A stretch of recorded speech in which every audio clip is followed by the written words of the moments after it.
All right, strap yourselves in, because today we're diving headfirst into a bona fide cult classic. One that holds a very special place in my heart. No less, it's UHF. The 1989 comedy masterpiece starring the one and only Weird Al Yankovic. You know what's so captivating about this film is how it nails that late 80s, early 90s comedic vibe. It's like a perfect storm of slapstick, parody, and just pure, unfiltered weirdness. It really is like a time capsule of all things gloriously cheesy. And the thing is, it holds up shockingly well, even today. Actually, going back and watching it again for this deep dive, I was really struck by just how ambitious it was for its time. Oh, absolutely. This isn't just your run-of-the-mill parody flick. It's a full-blown love letter to the power of creativity and the sheer absurdity of television, especially in the wild, wild west of UHF broadcasting back then. Okay, so picture this. A TV landscape where basically anything goes. Low budgets, local personalities with, big personalities, and just this constant sense of unpredictable chaos. That was UHF in a nutshell. And smack dab in the middle of this landscape, we meet George Newman, our lovable, daydreaming protagonist who, well, can't seem to hold down a job to save his life. And the movie kicks off with him, get this, fantasizing about being Indiana Jones, raiding some lost temple, but instead of treasure, he's after an Oscar statuette. Oh, man, that opening scene, it's brilliant on so many levels. Not only is it a hilarious send-up of Raiders of the Lost Ark, but it also sets up George's character right from the get-go.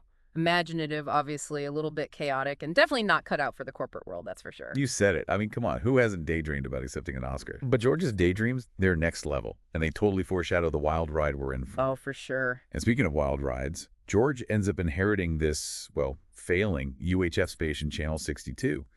And that's when things really start to get interesting. This is where UHF's commentary on creative freedom versus, that corporate control really comes into play.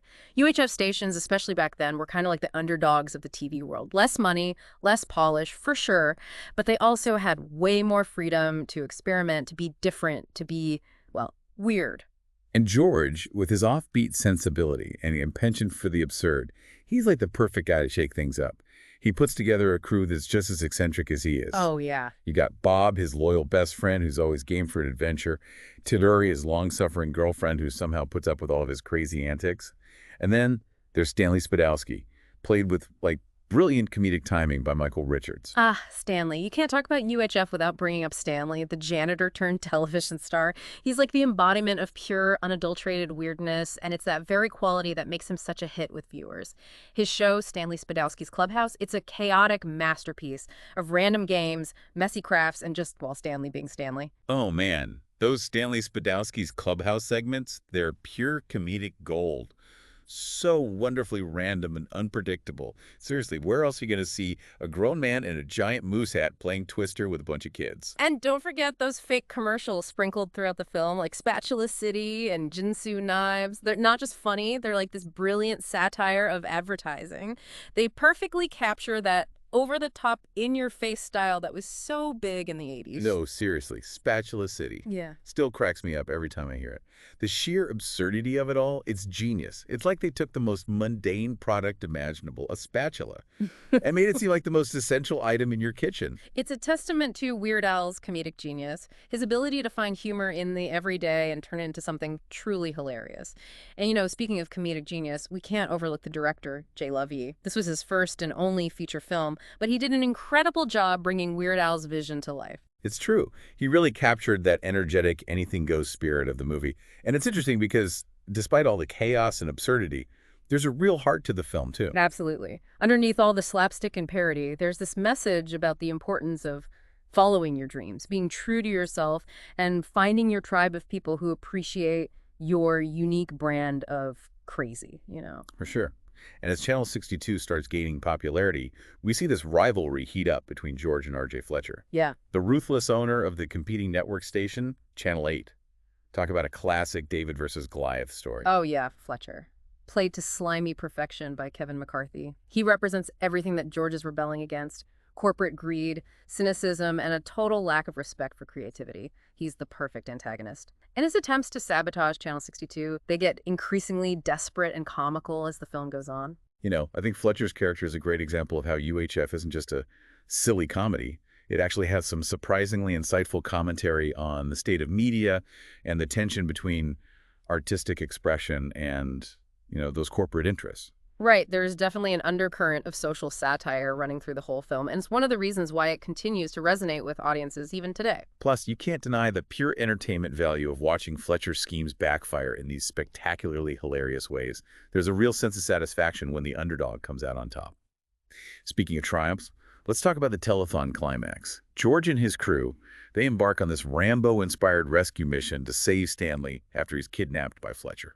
Oh man, that telethon scene, it's a perfect example of how UHF blends action, comedy, and heart. Yeah. You've got George leading the charge, wielding a spatula like a weapon, Bob providing hilarious commentary. Even Cooney, the karate instructor, gets in on the action with his students, ready to defend Channel 62 with their martial arts skills. It's such a satisfying climax.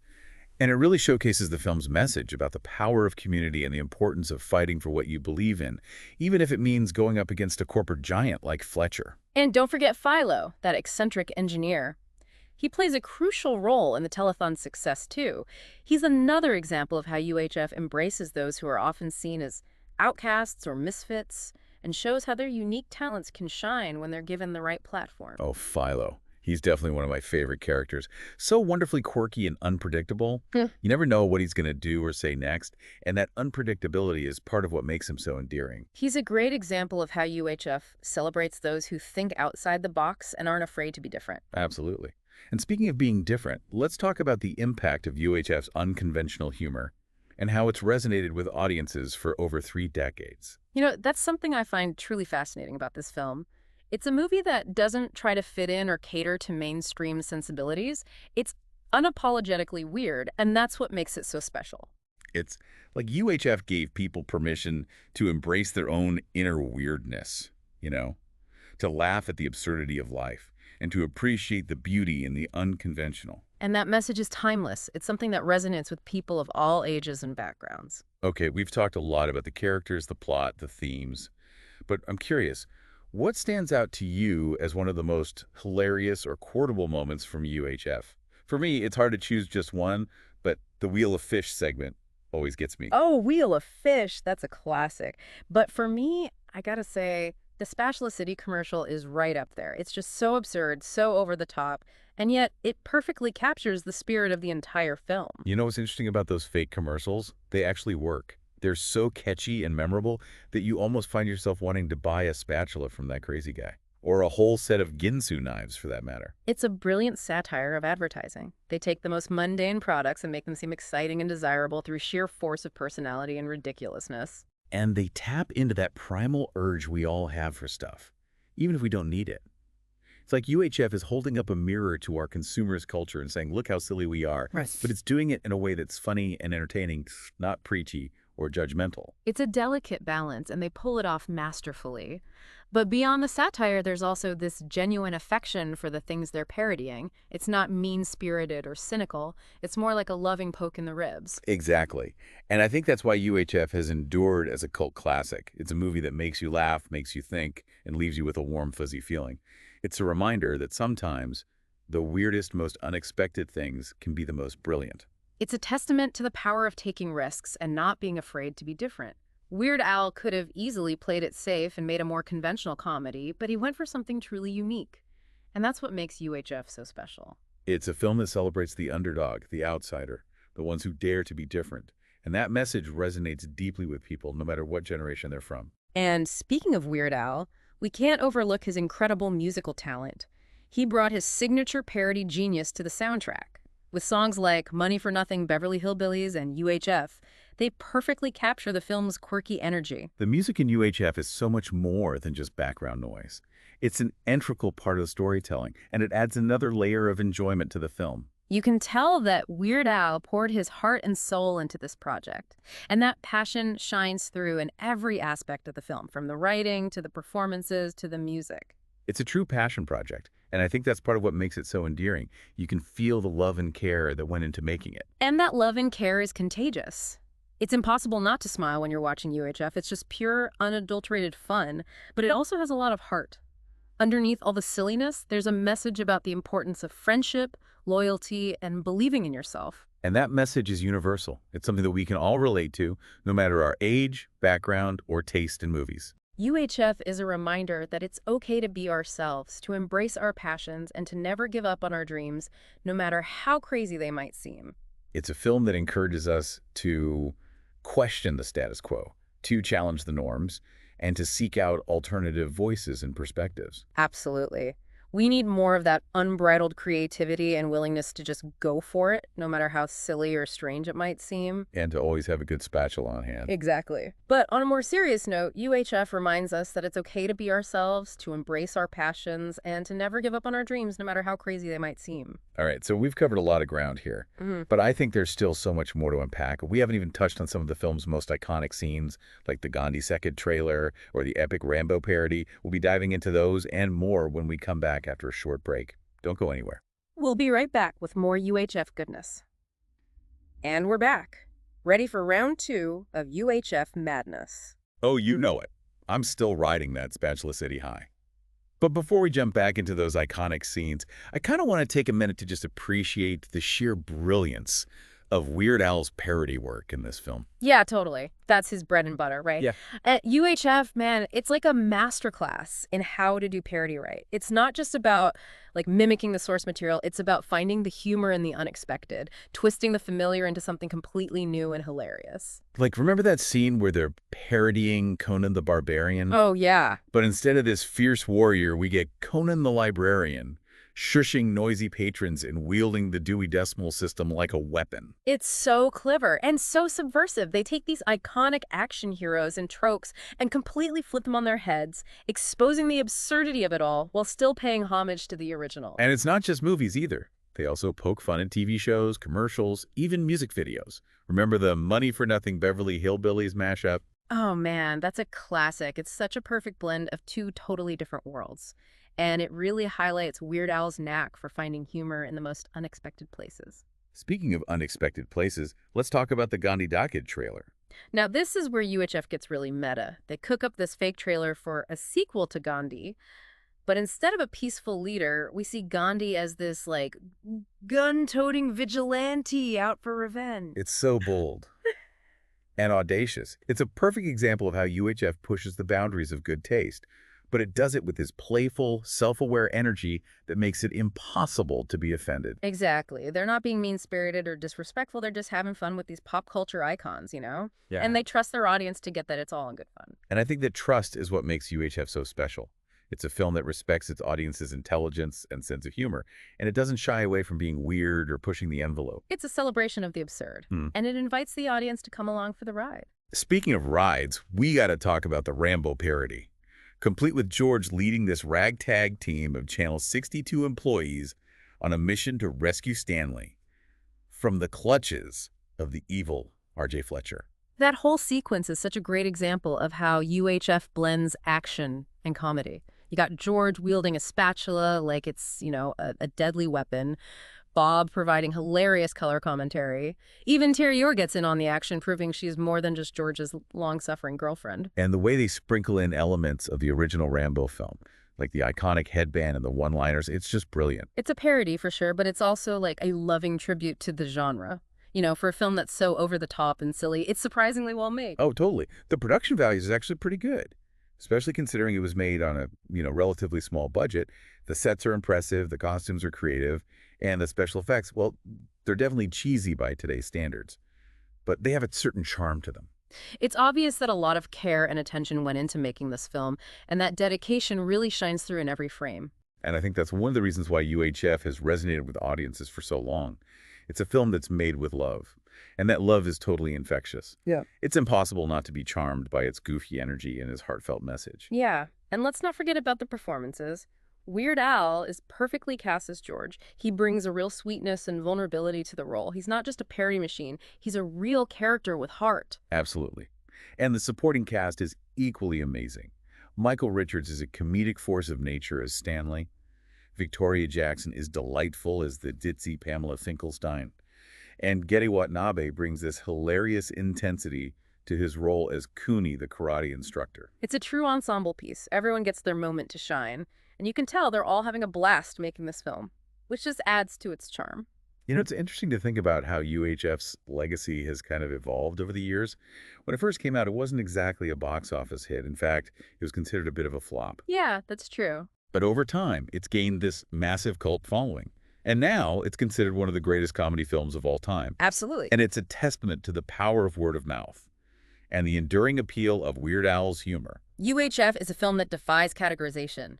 It's a parody, a satire, a love letter to television, a celebration of the absurd. It's a story about friendship and following your dreams. It's all of those things and more. It's a film that's truly unique and unforgettable. And I think everyone should experience it at least once in their lives. And if you're already a fan of UHF, I encourage you to revisit it. You'll be surprised by how well it holds up. And you're sure to discover new layers of humor and heart that you may have missed the first time around. Now, before we wrap up this deep dive into UHF, I want to ask you a question. If you were given a UHF station today, what kind of wild and wacky programming would you create? Think big, think bold, think UHF. Ooh, that's a tough one. But I think I'd have a show where people compete to create the most ridiculous inventions using only, like, household items. It'd be like a cross between Shark Tank and Pee-wee's Playhouse. I love it. And I'd have a segment where we interview local pets about their deepest thoughts and dreams. Like, it'd be inside the actor's studio, but with furry, four-legged guests. Oh, the possibilities are endless. I think we might just have a future in UHF programming after all. Well, this has been an absolute blast. We've laughed, we've reminisced, we've pondered the meaning of life and the power of a good spatula. What more could you ask for in a deep dive? It's been a wild ride through the world of UHF, and I wouldn't have it any other way. But before we sign off, let's not forget to remind our listeners to like, comment, and subscribe for more deep dives into the world of film. But seriously, folks, we love hearing from you. What are your favorite UHF moments? What kind of crazy UHF show would you create? Let us know in the comments below. Oh yeah, we read every single one. And you never know, we might even feature some of your ideas in a future episode. Maybe we'll inspire a whole new generation of UHF enthusiasts. Now, before we officially sign off, I think we should take a second to acknowledge the impact UHF has had on pop culture. This film has spawned countless memes, catchphrases, you name it. It's even inspired some real-life UHF stations to embrace their inner weirdness. Absolutely. It's like this film has seeped into the collective consciousness, you know? Its influence is everywhere, from internet humor to TV programming. It really speaks to the film's lasting power and how it connects with audiences on such a personal level. You know what I think? I think part of the reason UHF has endured is because it's all about embracing the underdog. Totally. The misfit, the one who doesn't quite fit in. And in a world that often feels so, like, homogenized and corporate, that message is more important than ever. It's a reminder that it's okay to be different, to be quirky, to be passionate about things that might not be considered cool by, mainstream standards. In fact, those are often the things that make us the most interesting and unique. And UHF celebrates those differences with so much joy and enthusiasm. You can't help but get swept up in its infectious energy. It makes you feel good about being yourself, no matter how weird or wacky you might be. Yeah, that's such a powerful message, especially these days when we're bombarded with all these messages about conformity and fitting in. UHF is like this breath of fresh air. It's a reminder that it's okay to stand out, to be the one who dares to be different. I think there's a little bit of George Newman in all of us. We all have that inner dreamer, that part of us that wants to break free from the mundane and embrace the extraordinary. And UHF encourages us to tap into that part of ourselves, to let our freak flags fly, as they say, and never be afraid to chase our passions, no matter how unconventional they might seem. It's a film that reminds us that life is too short to be anything but ourselves. And sometimes the weirdest, most unexpected paths lead to the greatest adventures. So as we wrap up this deep dive into UHF, I want to leave you with this thought. Embrace your inner George Newman. Don't be afraid to be a little weird, a little wacky, a little different. The world needs more people who are willing to shake things up and challenge the status quo. Who knows? Maybe you'll even inspire a cult classic of your own. But even if you don't, at least you'll have a good laugh along the way. And isn't that what it's all about? Finding joy in the unexpected, embracing the absurd, and connecting with others who share your love of all things strange and wonderful. Well said. And on that note, we'll say goodbye for now. Thanks for joining us on this deep dive into the hilarious and heartwarming world of UHF. Until next time, keep it weird, keep it fun, and keep on spatulaing. And don't forget to like, comment, and subscribe for more great movie reviews.